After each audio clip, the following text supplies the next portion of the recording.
असद खरल साहब को मैं शामिल गुफ्तगू करूँगा। खरल साहब, इस वक्त जो एक चीज़ अभी हमारे उमर हयात इस्लामाबाद से हमारे जो इकनॉमिक रिपोर्टर है वो बता रहे थे कि 900 अरब रुपया तरक्याती बजट में रखा गया। पिछली बार 400 अरब भी खर्च नहीं हो पाया है, अब 900 अरब रखा गया। हुकूमत जा रही है क्योंकि उसके अब 2 साल रह जाएंगे, ये बजट, फिर उसके बाद अगला बजट आखिरी होगा। अब चक्कर ये है कि अब आपको लग रहा है कि वो पूरा शिफ्ट होगा तरक्याती बजट के हवाले से मामलात, जिस पे सबसे ज़्यादा तनकीद की जा रही थी कि तरक्याती मामलात तो इस हुकूमत में नज़र नहीं आ रहे। हुकूमत कह रहे थे पैसा नहीं है, अब वो शिफ्ट नज़र आ रहा है आपको इस हुकूमत के रवैये में और इस हुकूमत के काम में। खरल साहब देखिए मुदस्सर, एक तो बात यह है, जिस तरह अभी आपने सवाल का जवाब भी दिया कि पिछले साल अगर 400 अरब मुख्तस किया गया था तरक्याती बजट के लिए तो वो भी खर्च नहीं हुआ। उसकी वजह ये नहीं थी कि खर्च नहीं हो सका, उसकी वजह ये थी कि हुकूमत ने जिन मद्दात के अंदर उसको रखा था किसी और मद्दात में जो एमरजेंसी एक्सपेंडिचर थी, इसलिए उस पैसे को निकाल दिया गया। अब उसको हुकूमत की नाअहली समझे, नालायकी समझे, बदनीति समझे। अब अगर उन्होंने 900 अरब रख दिया है तो 900 अरब, मुझे तो नहीं लग रहा कि 900 अरब हुकूमत खर्च कर पाएगी। रखना और खर्च करना बड़ी दूर की बात है। अब जिस तरह अगर बात की जाए कि 4000 अरब के करीब जो रेवेन्यू कलेक्शन थी, टारगेट था एफबीआर का, जो उसने उससे भी ज़्यादा हासिल कर लिया। अब हुकूमत ने तकरीबन 5800 तकरीबन 6000 के करीब अरब जो है वो हदफ रख दिया रेवेन्यू कलेक्शन का। एक तरफ वज़ीर ख़जाना ये कहते हैं कि नया को टैक्स भी नहीं लगाएंगे, टैक्स के अंदर इजाफा भी नहीं किया जाएगा, तो 2000 अरब जो है वो फिर इस तरह, या तो आप जो टैक्स नेट के अंदर इजाफा वो तो हमें नज़र नहीं आ रहा। मेरे चंद लाख लोग हैं, पता नहीं गालबन 13 लाख 12 लाख या 14 लाख इस टाइप 12 और 13 के दरमियान का फिक्र है, बिल्कुल सही कह रहे हैं। हाँ, 12-13 लाख 22 करोड़ आवाम में से जो टैक्स पेयर है, उसके अंदर अभी जो बता रहे थे माहिर मशियात, जो हमारे सीनियर जो इकोनॉमिस्ट हैं, वो ये बता रहे थे कि बड़े जो कारोबारी हैं मरात भी उनके लिए हैं, वो अमीर से अमीरतर हो रहे हैं। और हमेशा जिस तरह हमने भी सुना है कि बड़ी जो मछली है वो छोटी मछलियों को खाती है, मगरमच्छ मछलियों को खाते हैं। तो मामला ये है कि जो बड़े सनतकार हैं, इमरान खान साहब ये हुकूमत का नारा लेकर आए थे कि हम कार्डलाइजेशन का खात्मा करेंगे। हम ये देख रहे हैं कि कार्डलाइजेशन ज्यादा मजबूत हो रही है। आपने शुगर माफिया का देख लें, कार्डलाइजेशन 53 रुपए से वो 100 रुपए से ऊपर चली गई, वो कार्टल और मजबूत हुआ। सीमेंट इंडस्ट्री के अंदर नई इंडस्ट्री को लगाने का तो कोई सोच भी नहीं सकता। जो पुराना माफियाज है सीमेंट वाला, जो इंडस्ट्री वाला, जो मिट्टी से सीमेंट बनाते हैं, आपको पता ही है, और जो सुप्रीम कोर्ट जिस तरह ऑब्जर्वेशन दे चुकी हैं, तो वो अरब खरब पति हो चुकी। आज नया बंदा को प्लांट सीमेंट का लगाने नहीं देंगे, वो उसको आने नहीं देंगे उसमें रैकेट के अंदर।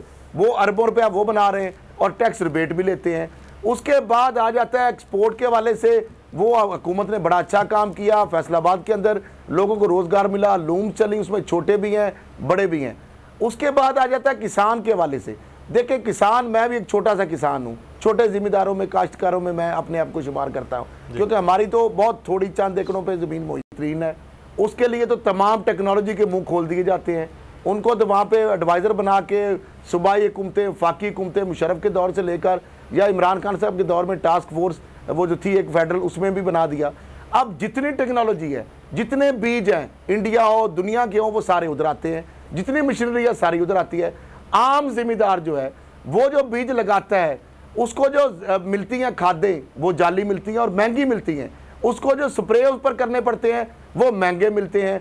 उसकी जो कास्ट है, डीजल जो है वो अगर पीटर चलाता है वो बहुत महंगा है। उसको बिजली, अगर हम साया मुल्क जो है हमारे भारत की बात की जाए, वहाँ पे ज़रूरी विकास के लिए बिजली फ्री है। यहाँ पे जो सरमायादार जिसको ताना दिया जाता नवाज शरीफ को, उस दौर में मेरे ट्यूबवेल को 5 रुपये 35 पैसे का यूनिट अगर मिलता था, सब्सिडी थी। अब वो अगर 13 रुपये का हो रहा है या हो गया है, मुझे चूंकि मैंने ये बिल नहीं अभी देखा, तो इसका मतलब ये है कि आप कास्ट जो है उसकी बढ़ाते जा रहे हैं। आम जिम्मेदार जो है, जो सब्सिडी होती है फर्टिलाइजर को दे लेते हैं कि वो इसलिए अरबों रुपए ले लेते हैं 400 अरब 200 अरब हुकूमत से कि जनाब हम जिम्मेदारों को सस्ती देंगे, सब्सिडाइज रेट पे देंगे। हुकूमत से पैसे वो डाल लेते जेब में और हमें खाद फिर महंगी मिलती है, बल्कि महंगी नहीं मिलती, रेट से भी ज्यादा जिम्मेदार तो ड्यू पे लेता है खाद। वो तो आड़तियों के रहमो करम पर होता है, वो तो उससे खाद आम मार्केट प्राइस से भी महंगी उसको मिलती है। उधर से 400 अरब तो जिम्मेदार को सब्सिडी उसकी जेब में जानी चाहिए, उसको सस्ती खाद मिलनी चाहिए, डोर स्टेप जिम्मेदार को वो मिलनी चाहिए ताकि वो बेनिफिशियरी हो। जिम्मेदार को स्प्रे 1 नंबर और सस्ता मिलना चाहिए। आप अगर इन कार्टलाइजेशन की जेबों में डाल देंगे अरबों रुपया, तो जिम्मेदार, अच्छा फिर जिम्मेदार को जब कॉस्ट प्रोडक्शन महंगी पड़ेगी तो वो कहेगा भाई मुझे 1800 रुपए मानवी गंदम जो है वो मुझे बहुत ज्यादा प्रॉफिट नहीं दे रही।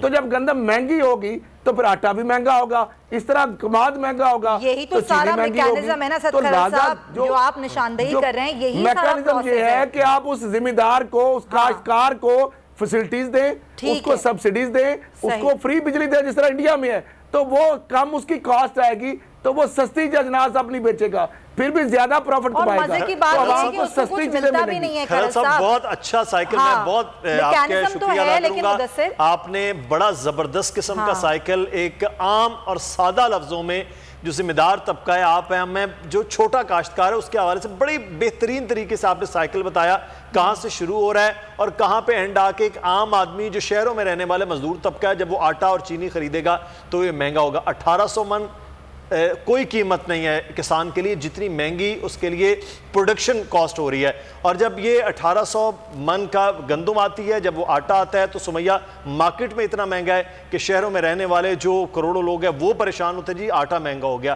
तो ये दोनों सूरतों में जो आवाम को रिलीफ मिलना है हुकूमत की जानिब से, खरल साहब ने बड़े बेहतर तरीके से बताया, जो किसान का रिलीफ है वो ऊपर काटल खा जाता है, जो आवाम का रिलीफ है वो भी ऊपर काटल खा जाता है। तो ये एक बड़ा जबरदस्त